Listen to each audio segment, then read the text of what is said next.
Ito sa grade po sir, si installer naman magkakabit ito. Saka sila, ito yung pantanggal nila ng shipping board. Tatanggal kasi nila itong apat na to. Sa dalawa, tatlo, apat. Para gumana na siya ng ayos.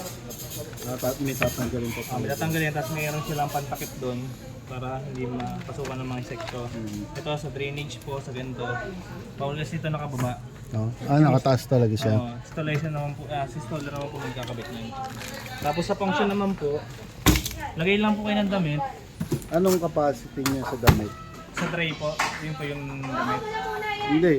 Di ba ano yung washer lang yan, di Apo, ba? 10.5 po siya sir. Oo. Yung 10.5 kasi yun, basa na po yun. Oo. Kung maglalagay kayo ng dry, siguro mga 8 kilo po. 8 kilos. Okay, timbangin ko muna. Kahit hindi na timbangin sir, tantayin nyo lang po. Pantayin na lang. Basta't nakakahinga, huwag yung sobrang siksikan. Kailangan may space yan. Kailangan may space din po. Kahit hindi nyo na timbangin. Tapos, liquid. Liquid. Mas maganda liquid. Tapos downy. Downy. Yung sanitizer, kahit huwag nyo naman pong lagyan kasi yung iba kasi Ano nagsasanitizer. kayo sanitizer lang? Yung parang ano siya sir, alcohol na Pandamit siya. pandamit po. Laundry sanitizer. Power on lang tayo. Kung mga damit po, mix, start nyo lang po siya. Oo. O kaya, quick wash, 15 minutes. Yung pang mabilisan. Halimbawa, hindi mo masyado madumi. Gentle, 131. Spin lang po siya. Stain, pang may mga pantya. Eco cotton, wool, bedsheet, Ano yan? tina. 1 minute? 1 hour po 1 hour yan. 1 hour po siya. Allergy care. Pwede po ba dito? Hindi po, dahan-dahan lang po. Sanitize wash. Drum clean. Yung drum clean, may isang beses lang po sa isang buwan yung ginagawa. Ano yun? Panlinis po siya ng drum. Siya, alilinisin niya. O, siya na, Every month yun. every month. Siya na maglilinis ng sarili. Wala akong ilalagay doon. Gusto niyo laging siya baking soda, mas maganda may baking soda. Baking, lahagisa ko na lang siya dyan. 100 gram, okay na po yun. Every month yun. Every month po yun.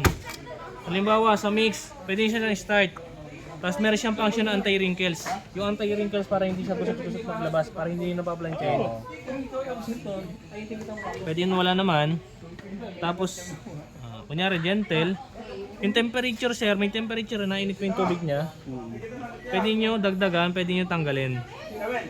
Sa banlaw po, pwede nyo dagdagan ng banlaw, 3, 4, hanggang 5 po. 6. Hanggang 6. Automatic yan, dalawa sir, sa gentle. Sa speed, pwede nyo dagdagan yung lakas ng ikot. Anong pinaka-minimum niya? Minimum 400 ano po. Horsepower. Tapos yung time wash niya po, hindi naman po napipindot. Start nyo lang po siya. Ito yung start tsaka pause. Halimbawa, may nakalimutan na start nyo na po siya. Automatic naglalak na yan, hindi mabubuksan. Hold mo na siya ng 3 seconds para pwede kayo mag-add.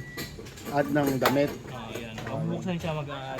Mabubuksan niya pa. Yung iba kasi hindi siya nabubuksan. Once na play niya na. 3 seconds. Tutunog naman siya, no? Tutunog naman, mawawala naman po yung lock yan dito. Start nyo lang po ulit. Yan. Yun, naglalak na. Kaya lang naman po, ipapaliwanag naman ito sa bahay ulit sir. Oo.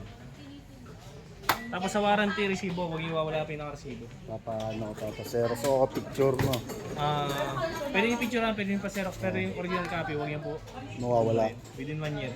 Tapos additional, 2 years po kayo credit. Ayun lang naman sir.